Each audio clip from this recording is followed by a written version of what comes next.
দেশটা তোর বাপের না। আমি মনে করি যে বাংলাদেশে কোন ইনস্টিটিউশন ডেভেলপ করবার চেষ্টা কেউ করে নাই।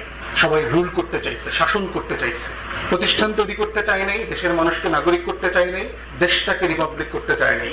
রিপাবলিকের নামে এখানে সবাই মনার্কি কায়েম করেছে। Everybody whosoever governed for last 53 years or so, everybody, তারা মনে করেছে এটা আমার বাবার দাদার সম্পত্তি।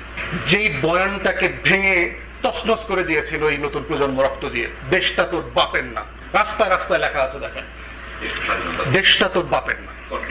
তো সেই জায়গায় প্রস্তাবনা আমার তৈরি করা আছে অলরেডি। আমি মনে করি আমাদের এখানে এই কলোনিয়াল কনস্ট্রাকশনের যে বিচার ব্যবস্থা, এটা ভেঙে দিতে হবে। আমাদের হিস্টোরিক্যাল এই জমিনের বিচার ব্যবস্থা আছে, সালিশি ব্যবস্থাপনা, বিচার প্রার্থীকে যেন বিচারের দালানে আসতে না হয়। বিচারের দালান বিচার প্রার্থীর কাছে চলে যাবে, যে আমি বিচার করতে, আমার টিম বিচার করবার জন্য আপনাকে ইনসাফ ডিসপেন্স করবে।